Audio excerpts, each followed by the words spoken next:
Nama saya Haji Abdullah Ibrahim. Panggil boleh Pak Haji Jul.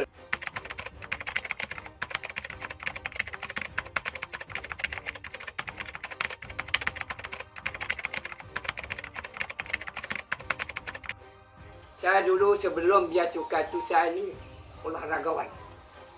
Bola kaki, badminton sampai ke Malaysia, Singapura main. Kalau badminton juaranya saya. Maaf ya, maaf. Nah mungkin itu dulu menunjang. Nah saya masuk kerja itu ada pengumuman Bia Cukai. Tapi orang lain ujian. Saya tidak, saya dipanggil ke kantor langsung. Jadi suruh nyanyi tadi. Nyanyi kebangsaan itu. Begitu saya nyanyi, tak sampai habis, stop. Suruh milih. Milih mau kerja di kantor balai apa di Meral dan perkapalan. Saya pikir-pikir, ya bagus, kantor lah. Alhamdulillah terima. Pangkat tu pakai satu garis putih, tak ada apa-apa yang berbeda. Bagian persenjataan bongkar pasang. Mungkin karena masih muda itu serius bekerja, mengadakan pertandingan angkatan laut, pertandingan bongkar pasang senjata pakai tutup. Saya juaranya pula. Karena serius tadi kan, dulu kerja betul-betul tuh tahu apa udah di tutup mata pun. Bongkar pasang bukan susah, senjata kecil itu kan. Jadi tak berapa lama saya diangkat dari Kopat. Tapi disekolahkan dulu saya ke pengamat tadi. Setahun lulus, dapat bintang putih satu. Coba kemudahan saya dimasuk Bia Cukai. Jadi pengamat langsung diangkat dari Kopat.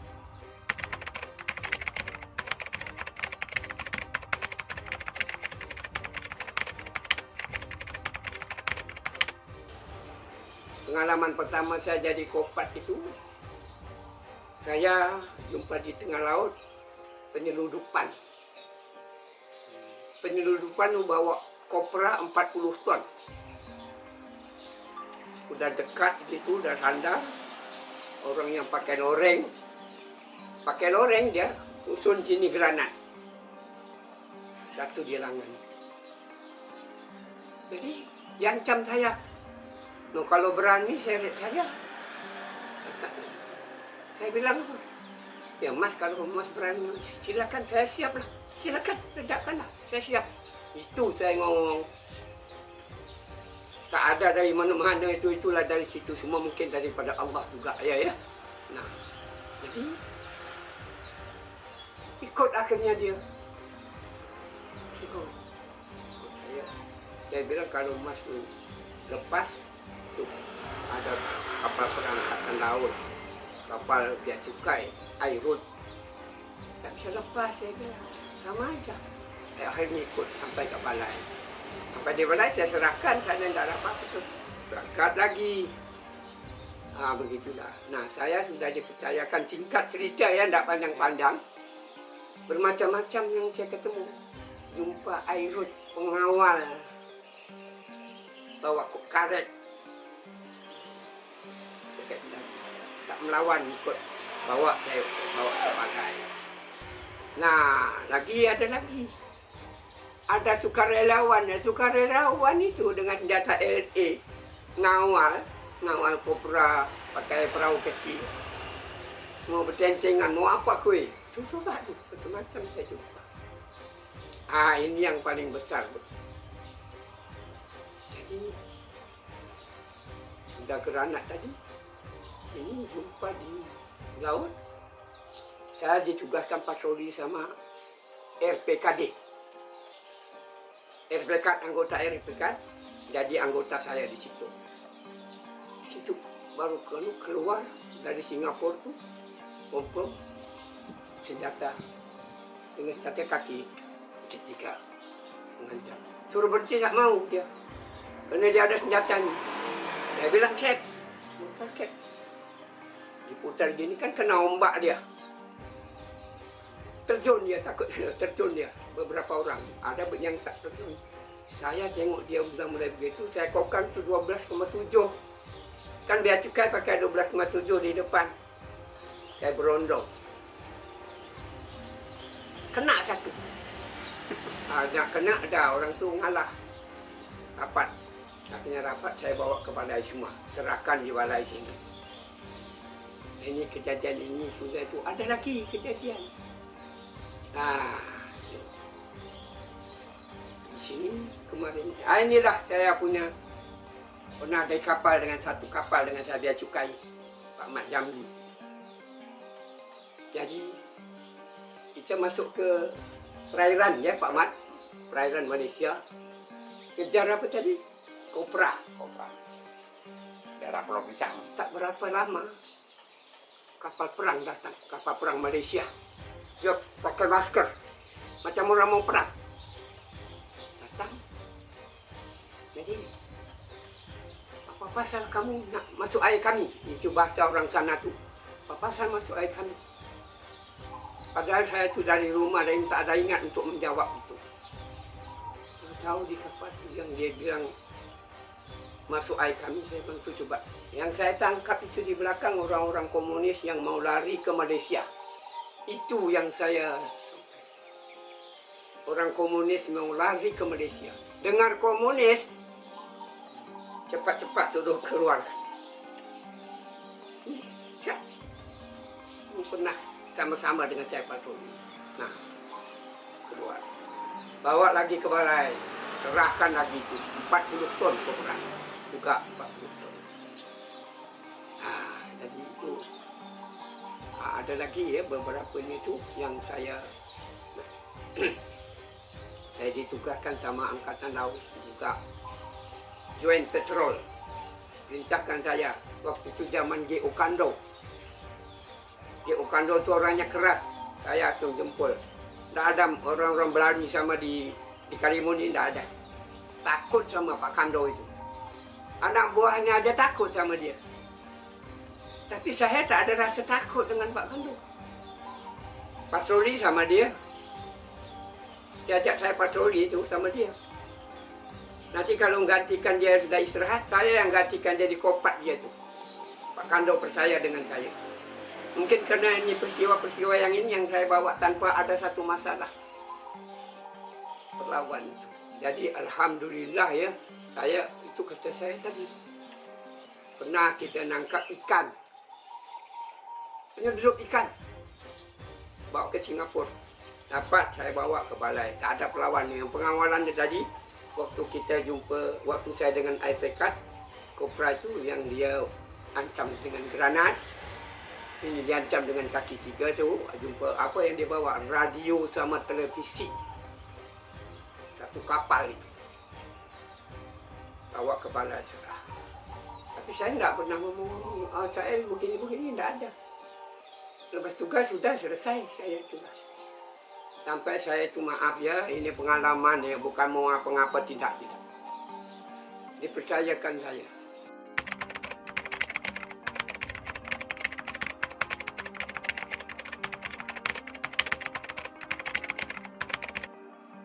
Timah.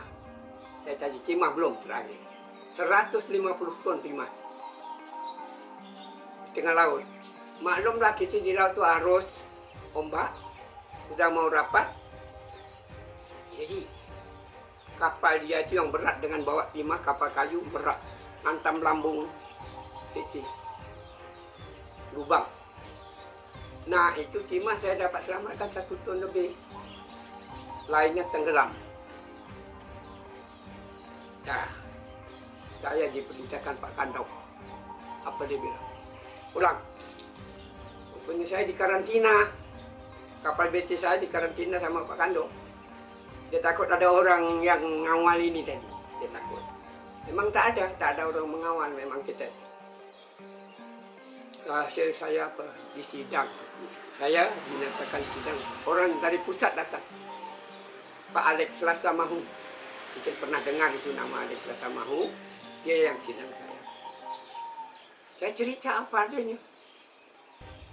Ya saya tugas Pak begini keadaan ini alam, bukan saya, bukan kita yang nabrak, alam saya bilang. Alam yang diombak apa semua. Akhirnya saya apa? Oleh Pak Kandau ini keluarkan SK. Pangkat saya diturunkan setingkat. Saya nggak marah, saudara. Memang kalau memang itu keputusan dia kan. Nah, turunkan setingkat, dibuang saya ke Pulau Natuna, Serasan tanah yang jauh. Pak Kandau itu, tapi saya jalan terus, tak ada masalah dengan saya. Bawa anak-anak istri pergi ke sana. Tapi dia bilang apa? Nanti sana kau kumpul uang banyak-banyak, bawa pakai tas. Ada tempat susah. Tempat lalu lalang orang-orang komunis dulu lari ke daerah Malaysia. Nah itulah, saya ingat waktu itu. Jadi situ saya tak salah tak sampai 2 tahun. Saya ngajukan permohonan ke Pak Kandau. Ngajukan permohonan dengan Pak Kandau. Itu saya cuti dulu, cuti ke balai. Hari Selasa cuti ke balai. Saya pergi ke UP, saya tanya dengan Pak UP. Pak, saya bisa tak ngadap beliau? Apa jawab Kak UP? Kalau you berani silakan. No, soal berani jangan bilang lah, kata saya kan. Orang manusia aja ya kalau saya. Nah, saya ngadap. Itu ketuk pintu sama dia. Ada apa? Disergahnya saya. Saya Pak ini mengantar permohonan saya. Ya ambil itu permohonan, bukan dibaca lagi, bukan diterima saya dia. Dia ronyok-ronyok masuk bakul sampah. Apa artinya itu? Berarti kan tak ada kisah lah ya. Ya orang baca tidak, ronyok masuk bakul sampah. Dah, terima kasih Pak, saya keluar. Pas saya mau keluar pintu, belum keluar, sempat keluar. Nah, dipanggil lagi saya di kantor nih, panggil. Kapan pulang? Saya Pak, tunggu kapal Pak, kalau ada bettingan. Sana Pak, saya pas ada kapal, Pak betting. Pulang saya. Seminggu sampai di Serasan. Anak buah saya di Serasan gising dia. Dia orang panggil saya Pak Hitam. Pak Hitam nih pindah diam-diam aja. Hah? Saya bilang aku permohonan, dia pembaca tidak. Dia ini masuk bakul sampah, saya bilang. Macam mana mau bilang pindah? Ya kan? Rupanya ada BT berikut datang. Bawa SK saya, SK pindah. SK pindah kemana? Ke Pasir Panjang ini. Pasir Panjang, tahu kan Pasir Panjang, batu granit? Ah, itu saya dipindahkan ke situ. Sudah pindah, saya malah Pak Kandau suruh nakoda kapal BC, tunggu dia sampai naik kapal. Bawa, itulah pula Pak Kandau dengan saya. Entah apa dia pandang saya itu nggak ngerti lah ya, mungkin kena pengalaman tadi itu. Jadi, udah habis itu, sebelum pindah dipanggil saya sama dia. Sebelum saya ke panggil. Kerja baik-baik. 1 hari, ini terus terang aja saya ngomong, 1 hari dibayar uang saku 10 dolar US. 1 hari 10 dolar US uang saku. Terima kasih Pak. Dari perusahaan itu. Jangan neko-neko dia bilang. Memang saya tak pernah neko-neko saya. Kalau saya neko-neko dia suka dulu saya udah tak macam gini rumah. Mungkin saya dah. Ya kan? Nah saya pernah diangkat, dipindahkan jadi kepala kantor bea cukai di Moro. Tak boleh pindah sama masyarakat sana saya. Tak boleh pindah, aduh. Coba. Situ ekspor untuk ikan. Toke-toke Cina datang ke rumah. Pak mau sen berapa, mau semen berapa. Terima kasih lah, bikin yang besar pakai tingkat. Dia bilang terima kasih lah. Memang saya dah bilang saya tidak ada dari dulu, tidak pernah saya ya, memikirkan yang begitu-begitu. Betul saya. Nah, Alhamdulillah ya sampai sekarang itu yang namanya bea cukai itu punya nama lah. Dulu saya disekolahkan jadi pengatur muda, di diklat pengatur muda. Sudah selesai.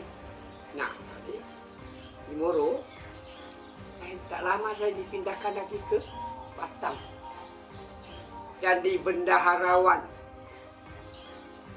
Ngitung duit, ngitung bea, menentukan pos tarik untuk barang-barang, menyetor ke bank, simpan uang saya. Dipercayakan saya tu. Tugas saya dah itu ini selama di Batam. Tak lama mutasi lagi saya. Tanjung Pinang. Diangkat jadi kepala hanggar. Di situ. Pada itu kepala hanggar itu tempat duit aja. Tapi alhamdulillah saya bukan tidak. Tak ada pikiran yang begitu-begitu untuk. Pernah saya tugas tu tentara yang bawa TV. Ya, bawa TV dari Singapura tu bawa TV. Saya suruh anak buah saya tu coba panggil itu yang bawa TV. Cina tak berani bawa. Orang yang tak berani bawa. Dia panggil tu saya tu. Datang. Apa Pak? Dan ini kan enak-enak aja sebelah mata gitu. Kenapa? Ini kan ada petugas yang bilang minta izin dah. Takkan dia lu. Kalau minta izin saya lewatkan. Tak enak hati dia. Tentara.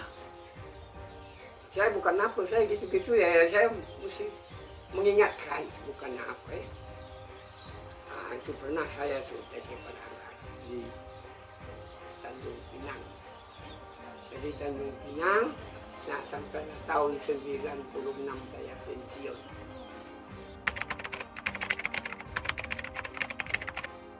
Kemarin kan Pak Slamet datang ke rumah. Selamat.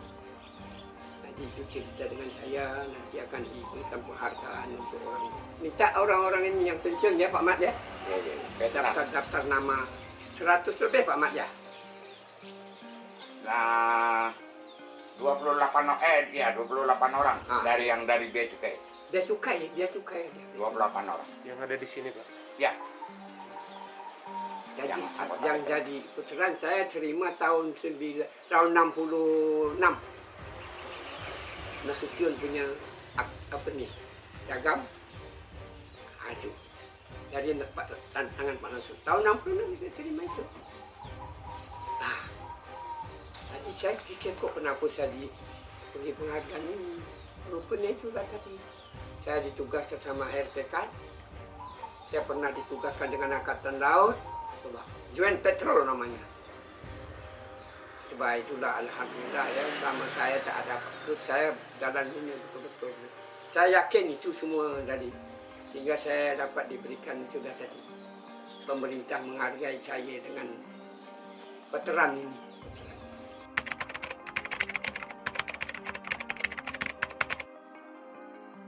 Jangan lupa sholat 5 waktu. Ya, jangan lupa sholat 5 waktu. Sudah itu siapa yang bisa ngaji di rumah, sudah itu zikir. Karena ini sekarang kita diancam. Dunia ini diancam dengan yang pakai masker ini. Betul tak? Kita diancam. Sibuk. Vaksin, mati juga. Tapi kalau kita rajin baca Quran, akan jumpa satu ayat yang Allah katakan, Aku yang maha penyembuh, kata Allah. Yakin apa tidak kita? Aku yang maha penyembuh. Jadi maunya apa kita dengan ayat ini? Angkat dua tangan. Berdoa. Berdoalah kepada aku, kata orang yang tak berdoa kepada aku, orang sombong, kata Allah. Maaf ya kalau orang Islam, saya berani cakap ini kerana Islam ya. Maaf, tolong buatlah ini. Mengingatkan saja, bukan nak tak ada orang pintar. Sesungguhnya aku ciptakan manusia itu sangat-sangat bodoh dan sangat zalim. Sangat bodoh. Kita ni bodoh dan zalim manusia. Lah buktinya. bikin patung kecil-kecil besar ini, bikin kaca di dalam itu, kasih pakaian apa. Itu yang dia sembah minta tolong. Orang pandai itu orang bodoh, coba maaf. Mau tak agak-agak kita bikin nyembah itu? Kita buat, ada tangan tak bisa megang, ada kaki tak boleh jalan, ada mulut tak bisa bicara, ada mata. Ini yang kita minta tolong.